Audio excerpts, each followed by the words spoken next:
Bonjour, je m'appelle Gilles Rossary-Langlais et vous écoutez Au monstre que nous sommes, le podcast, vous savez qu'il est d'humeur et d'opinion.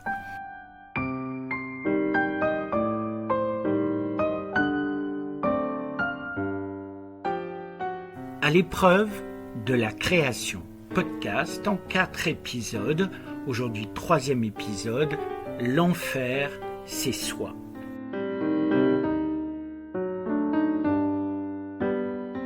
Comme vous l'avez sûrement remarqué, les titres de ces séries d'épisodes sur la création artistique sont soit des clins d'œil, soit de mauvais jeux de mots et détournements dont j'ai le triste secret, mais je le confesse, les faire me met toujours en joie.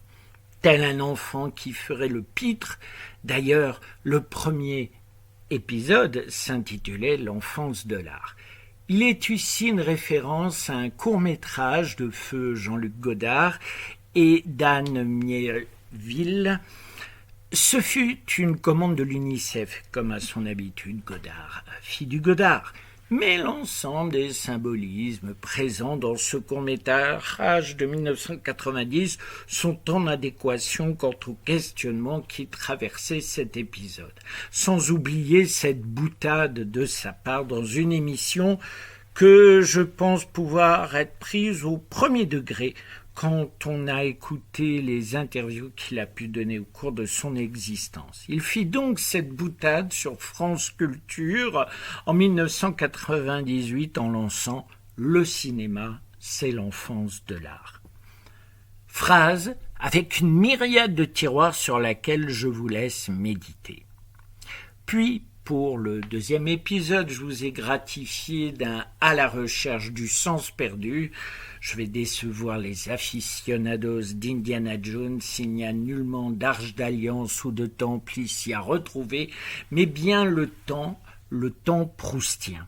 On me connaît pour de longues et parfois interminables phrases, mais je n'aurai pas la prétention de me comparer au maître. Non, j'ai convoqué Proust pour cheminer avec vous sous sa tutelle, au travers de souvenirs personnels de mon vécu et aussi d'un même vécu commun à ceux éprouvant la nécessité de créer. Certes, les noms, les lieux, les genres et les aventures, mes aventures, divergeront, mais les traces resteront les mêmes. Nous commençons donc le 3e volet s'intitulant « L'enfer c'est soi ». Ici, pas de doute possible, j'invoque Sartre. Jean-Paul Sartre qui, avec Heidegger, Merleau-Ponty et aussi de Beauvoir, sont les personnalités les plus connues portant cette philosophie. Je ferai ici l'impasse sur l'existentialisme chrétien pour aborder celui athée.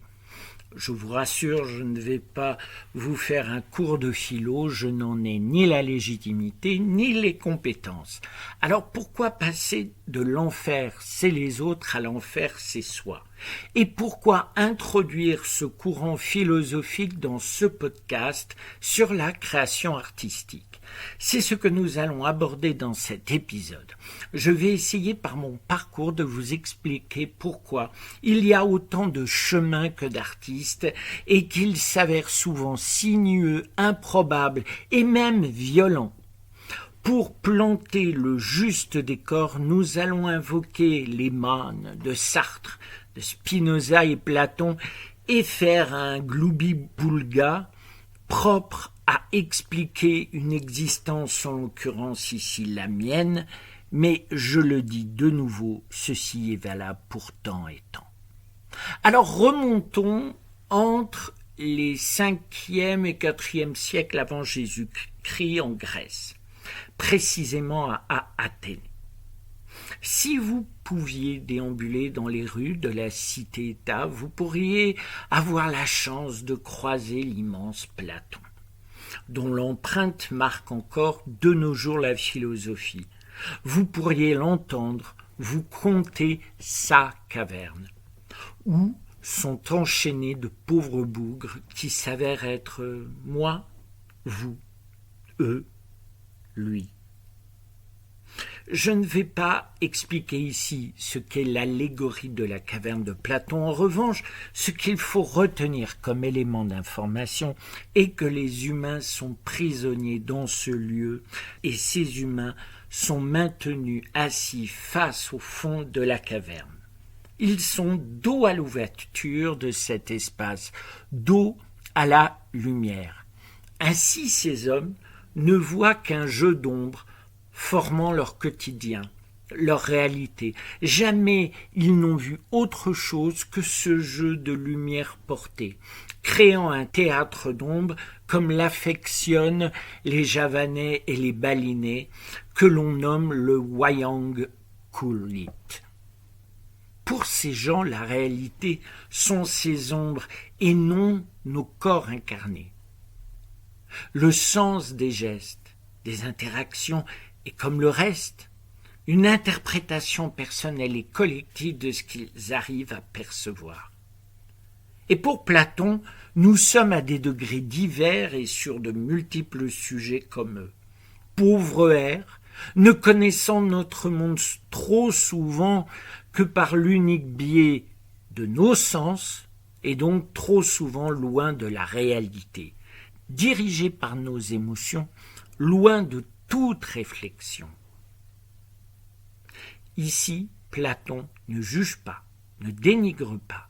Il nous place dans la position du prisonnier, celui qui doit subir et qui ne peut faire autrement. Si l'allégorie continue son chevènement, pour ma part, je ne dévoilerai pas la suite, pour nous concentrer sur ce spectacle d'ombre imposé à chacun d'entre nous. Oui, notre petite enfance, c'est du Wayang Kulit. Nous voyons, observons au travers des prismes de nos parents, familles, mais aussi par la classe sociale dans laquelle nous sommes élevés. Personne ne peut prétendre que la vie et son apprentissage est la même lorsque vous êtes riche ou pauvre. Mais le théâtre d'ombre utilise d'autres projections sur le mur de la caverne. Le genre, l'ethnie, la géographie, la santé, la religion, l'époque, le climat, la paix, la guerre et une multitude d'autres paramètres vont nous faire croire que la réalité est telle que nous la percevons. Or, lorsque vous êtes élevé dans le ventre mou de la province, dans une période sans réelle aspérité, et que votre famille n'est pas dans le milieu artistique, sans oublier une époque sans Internet, eh bien se projeter et surtout oser exprimer son désir d'être artiste est de l'ordre du presque impossible.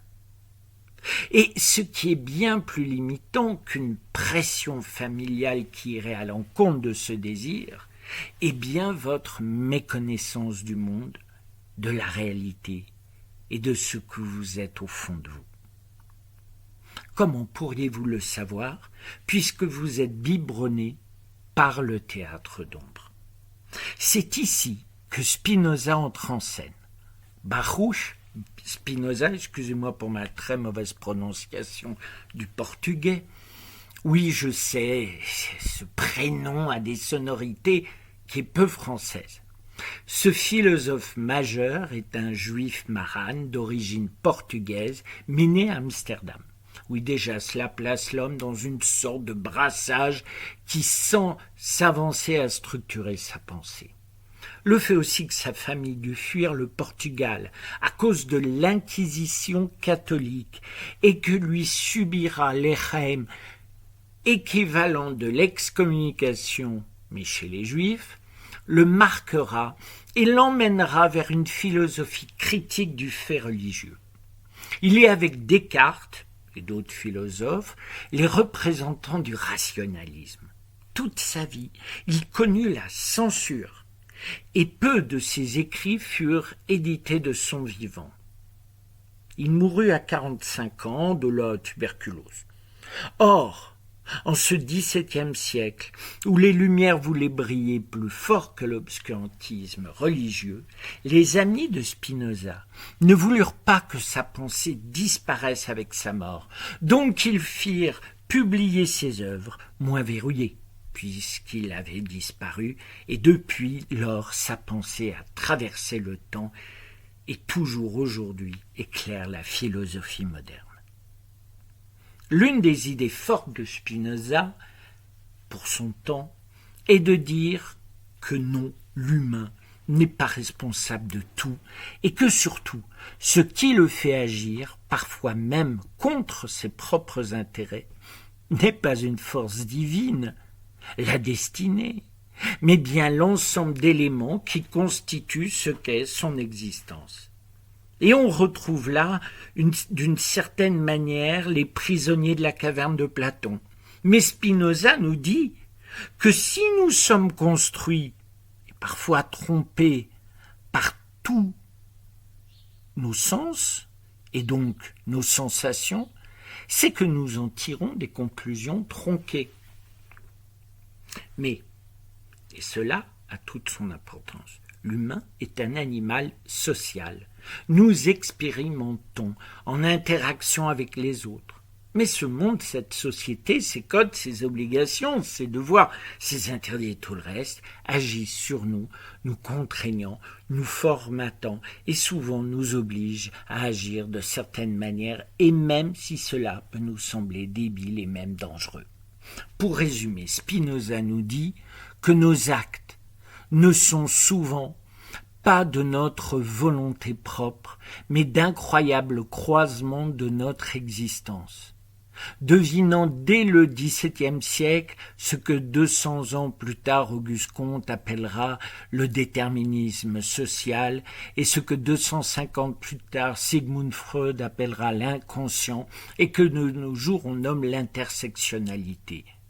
Oui, vos actes ne sont pas issus de votre unique volonté, mais bien de tout ce que vous avez vécu, et cela de près comme de loin.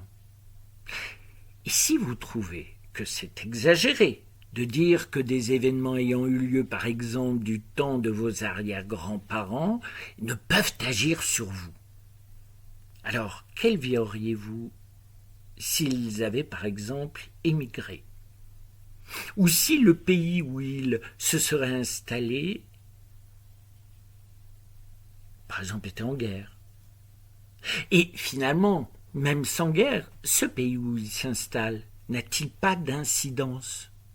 Et si votre arrière-grand-père était, par exemple, mort pendant la Première Guerre mondiale, laissant seul et sans ressources son épouse, et donc le père de votre père, cela n'aurait pas eu d'impact ? Si un grand-oncle était devenu, je ne sais pas, tétraplégique dans un accident de voiture dans les années 50, vous croyez que le rapport à la voiture ou à la vitesse serait le même dans votre famille par rapport à d'autres ? Vous comprenez, je pense, ce que veut dire Spinoza. Et pour comprendre la portée de sa philosophie, il faut imaginer que nos existences, à chacune et chacun, sont des maillages, des dentelles, de milliards de probabilités et de possibilités.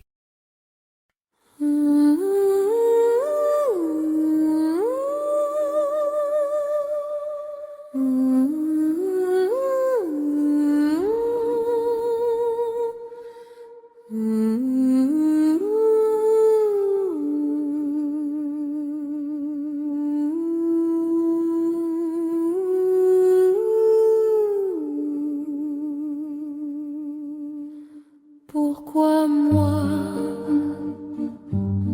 Pourquoi eux? Pourquoi où je ne peux, ne veux, ne sais.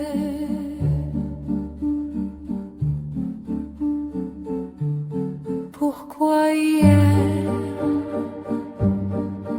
aujourd'hui ou demain, je ne sais, ne crois, ne puis.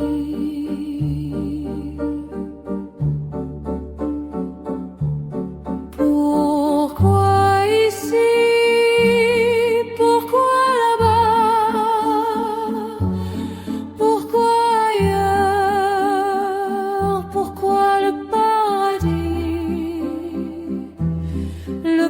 purgatoire, l'enfer c'est moi.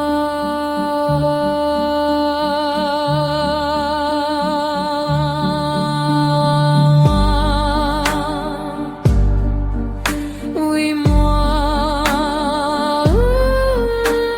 sans toi. Oui, moi, passez votre chemin.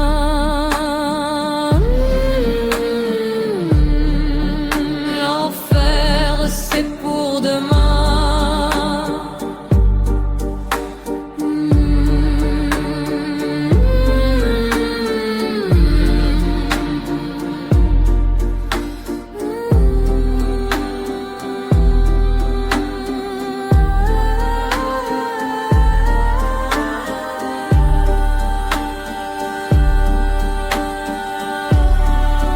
L'enfer, c'est pour demain.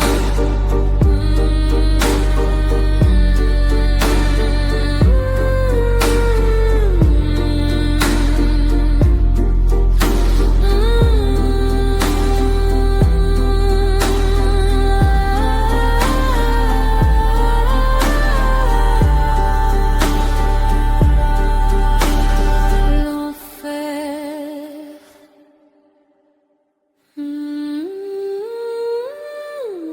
C'est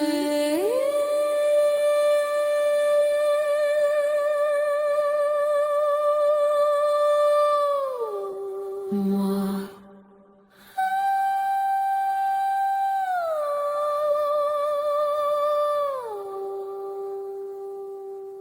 Vous venez d'écouter L'Enfer.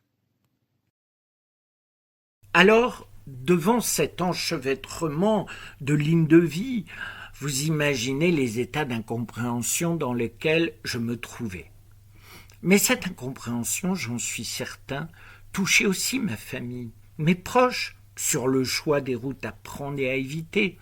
Et croyez-moi, je me suis beaucoup perdu. Dès mon enfance, et en rajoutant l'absence de connaissance des domaines de l'art dans ma famille et autour de moi. Une partie de moi s'est refermée, je dirais même enfermée. En somme, ce spleen omniprésent devenait une sorte de personnalité, de marqueur social. Oh, ça c'est Gilles, était dit et redit au point d'être usé avant même mon adolescence. On me dépeignait, définissait de tas de choses qui en fait n'étaient pas moi. Et pour ma part, je ne savais pas comment transformer cette douleur qui me dévorait. En toute sincérité, je pensais que c'était cela, grandir, mûrir, avoir mal. Les années passaient, et progressivement, je me résignais à une petite, à une pauvre vie. Comprenez, à une vie sans réelle joie, sans bonheur, et surtout avec ce poids qui écrasait mon thorax, qui me faisait étouffer à petit feu.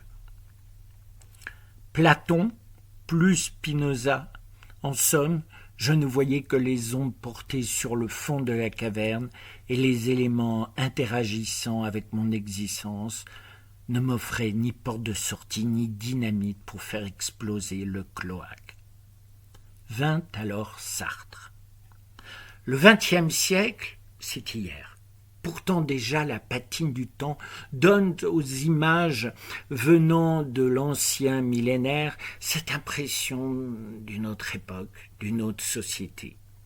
Alors voir cet homme au regard déchiré par un strabisme plus que divergent, fumer clope sur clope derrière des lunettes aux montures impersonnelles et au physique rendant certains polémistes contemporains des parangons de la beauté, oui, Sartre, c'est avant. Et pourtant, Sartre, c'est aujourd'hui. Et à n'en pas douter demain, car Sartre, avec d'autres, c'est l'existentialisme. Et c'est ici que s'entrechoquent les notions de déterminisme, comme chez Platon et Spinoza, et cette insondable liberté que clament les existentialistes.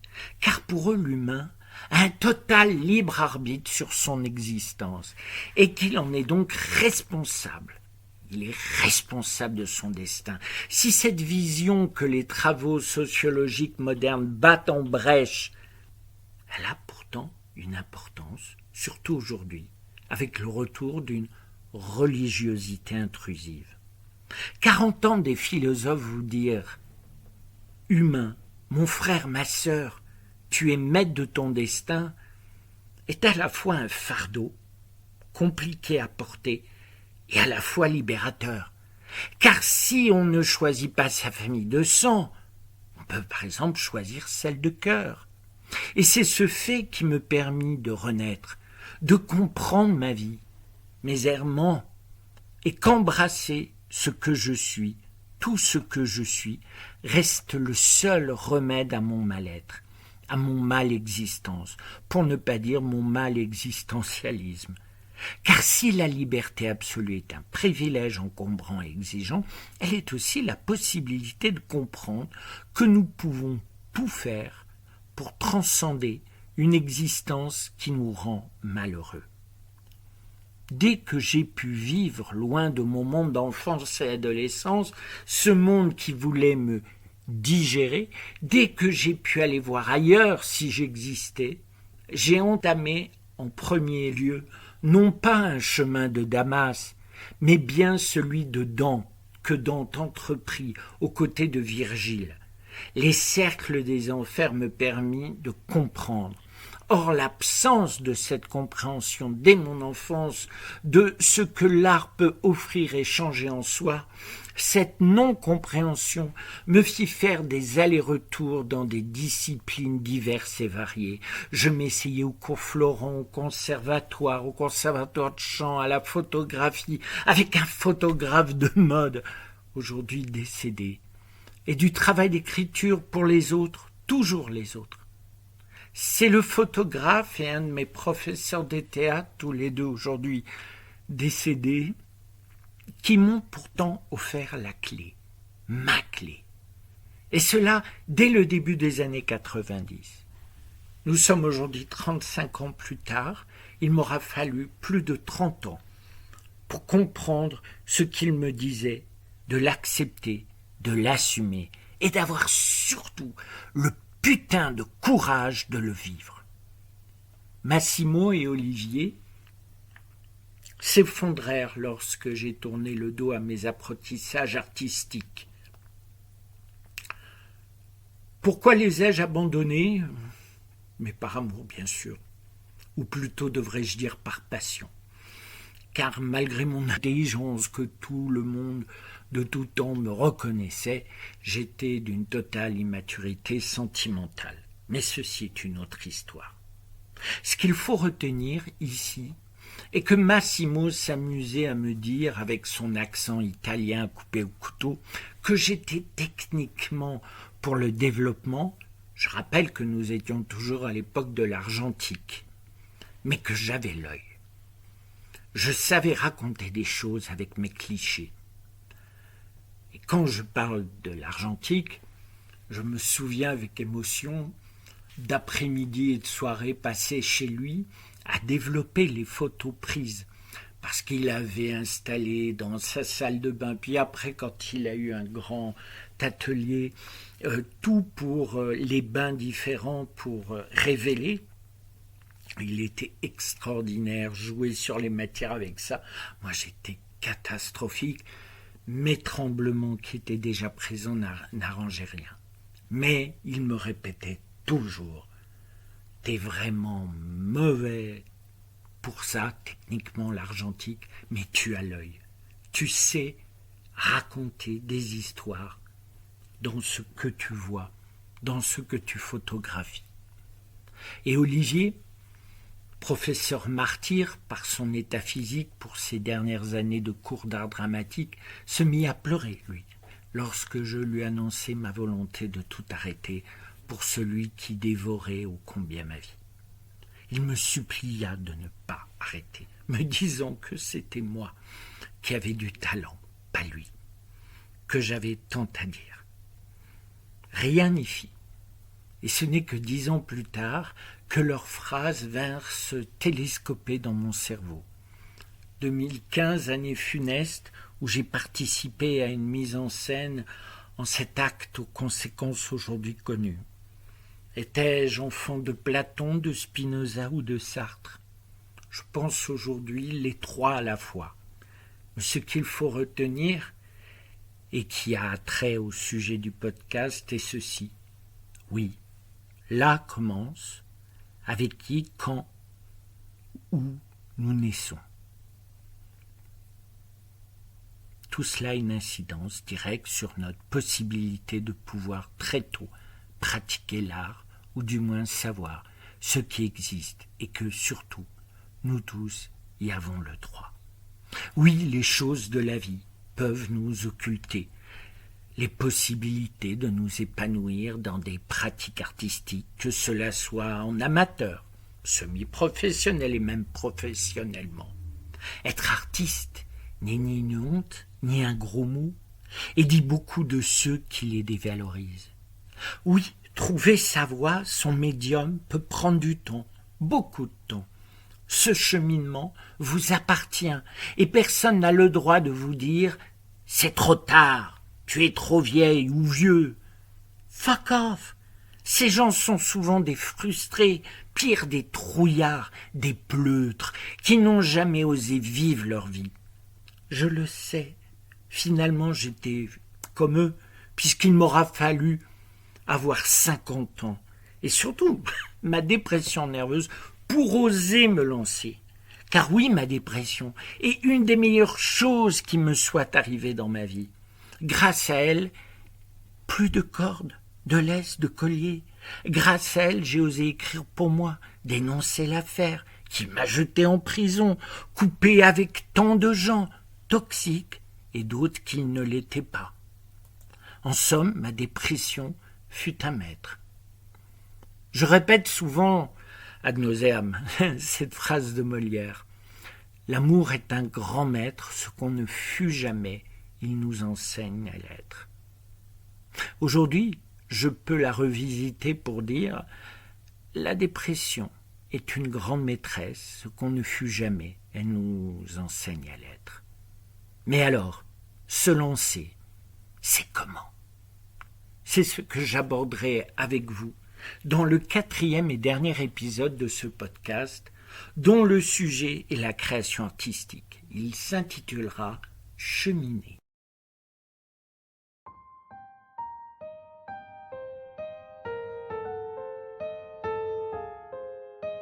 Je m'appelle Gilles Rossary-Langlais, vous venez d'écouter L'Enfer, c'est soi. 3e épisode de À l'épreuve de la création, podcast en 4 parties.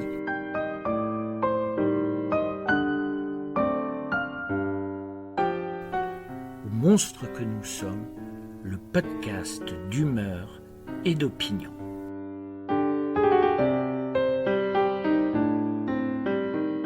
Tous mes remerciements à vous qui êtes toujours de plus en plus nombreux à écouter ces podcasts. N'oubliez pas de les liker, noter, partager, d'en parler autour de vous. Merci au photographe Laurent de Oliveira pour ma photo originale. Photomontage grâce au logiciel Nanobanana et Imagen. Vidéo et présentation des épisodes réalisés grâce au logiciel VO3, Agen et Canva. Musique du générique, composée et interprétée par Ndong. Interludes musicaux, texte de Gilles Rossary-Langlais, composition Gilles Rossary-Langlais, le logiciel Suno, interprétation faite par le logiciel Suno. Écriture et lecture du podcast Gilles Rossary-Langlais. Au monstre que nous sommes, le podcast d'humeur et d'opinion.